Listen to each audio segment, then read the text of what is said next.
Fear of the missing out itu salah satu istilah yang gak asing gak sih buat kita sendiri, atau gampangnya kita kenal sebagai FOMO.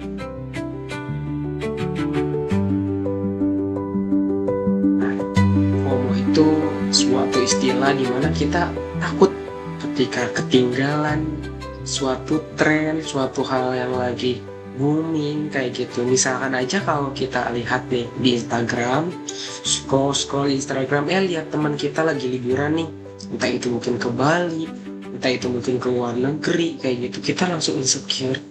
Terus ketika kita melihat teman kita investasi kripto yang lagi booming-boomingnya, kita ikutan deposit tanpa mengetahui maksud dan tujuannya, dan bahkan kita nggak paham apa itu kripto. Atau misalkan ketika kita ingin mengembangkan diri tapi ngelihat teman kita itu ikut program self improvement kayak gitu, kita ikut daftar tapi nggak paham apa itu isinya, apa tujuannya kayak gitu. Nah, pernah nggak ngalamin kayak gitu? Kalau misalkan kita mengalami kayak gitu, kita bukannya bisa mengembangkan diri, tapi malah mengembangkan nilai validasi diri kita. Kita hidup hanya untuk ketakutan akan ketertinggalan tren yang ada, bukannya untuk bisa mensejahterakan diri kita dan meningkatkan skill kita. Nah, ini yang berbahaya.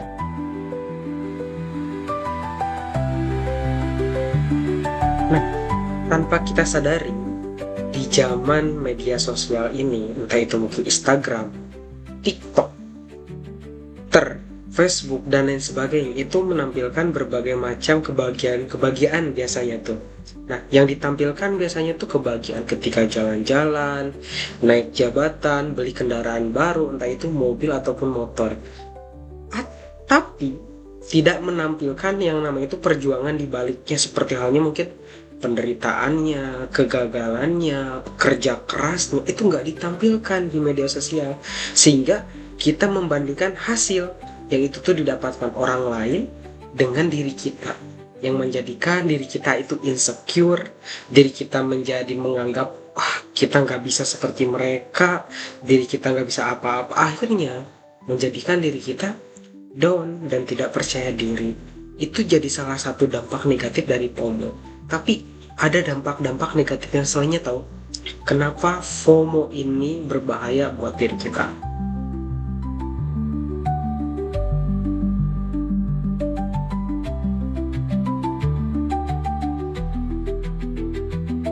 Nah, menurut beberapa ahli, dampak negatifnya tuh luar biasa ketika seseorang FOMO. Yang pertama, itu bisa menurunnya kesehatan mental. Jadi ada seorang ahli bernama Dr. Andrew, itu tuh dari Oxford University, dia tuh menjelaskan pada tahun 2013 dia tuh menemukan FOMO itu berkorelasi tinggi dengan kecemasan sosial, depresi, dan rasa tidak puas terhadap hidup. Orang dengan FOMO tinggi merasa dirinya kurang bernilai karena terlalu sering membandingkan diri dengan orang lain. Cukup bahaya juga nih. Kedua, yang menjadi berbahaya itu meningkatkan stres dan tekanan psikologis. Dr. Larry Rosen, itu profesor psikolog di California State University, menjelaskan bahwa FOMO itu sebagai pemicu utama tekanan mental pada generasi digital, terutama buat kita nih, Gen Z, terus tuh yang terbaru, baby boomers kayak gitu. Ini sangat berbahaya, terutama buat anak muda nih. Paparan konten media sosial yang berlebihan itu menciptakan ilusi kebahagiaan yang membuat kita merasa tertinggal.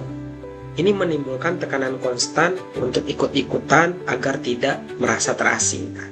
Jadi, mereka mengikuti sesuatu yang sebenarnya tidak diketahui, sehingga memaksakan diri ketika tidak bisa terrealisasi, akhirnya merasa stres dan tertekan secara psikologis.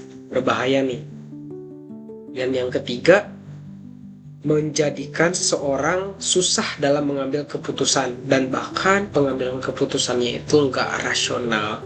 Dr. Dan Ariely, pakar ekonomi perilaku dari Duke University, bilang FOMO itu seringkali mengaktifkan loss aversion bias. Ketakutan kehilangan membuat kita mengambil keputusan gegabah, terutama dalam investasi dan juga gaya hidup. Contohnya nih, beli aset kripto yang tadi saya contohkan di atas karena viral, tanpa riset, cuma ikut-ikutan aja deposit, dan akhirnya mungkin ada kegagalan yang itu diterima. Terus misalkan nih, ada lagi contohnya ikut kelas online, mahal-mahal karena takut ketinggalan peluang karena teman kita udah ikut juga kayak gitu. Itu yang menjadikan berbahaya. Keempat, dampak negatifnya itu merusak self-esteem dan identitas diri kita. Dr. Jen Twenge, itu penulis IGN, menyebut FOMO sebagai salah satu penyebab utama krisis identitas digital. Terlalu banyak melihat kehidupan ideal, apalagi kehidupan ideal teman kita atau orang lain, membuat kita mempertanyakan diri sendiri. Akibatnya, rasa percaya diri kita tuh menurun, identitas diri kita jadi kabur, bahkan menimbulkan krisis identitas. Kita hidup untuk terlihat keren, bukan untuk jadi diri sendiri. Dan yang terakhir, kehilangan fokus dan produktivitas. Dr. Gloria Mark, pakar perilaku digital dari University of California, bilang bahwa FOMO ini tuh menyebabkan penurunan fokus kerja secara drastis karena kita terus-menerus teralihkan oleh notifikasi konten dan juga update. Hasilnya ya pasti produktivitas kita tuh anjlok, tapi kita tetap merasa sibuk. Sok sibuk di depan laptop tapi nggak ngerjain apa-apa. Padahal cuma buka WA aja. Siapa tuh kayak gitu? Itu dampak-dampak negatif yang cukup berbahaya nih buat kehidupan kita. Terus gimana nih kita mengatasinya? Gimana kita keluar dari FOMO ini? Nah, ini ada beberapa tips agar kita bisa keluar dari FOMO.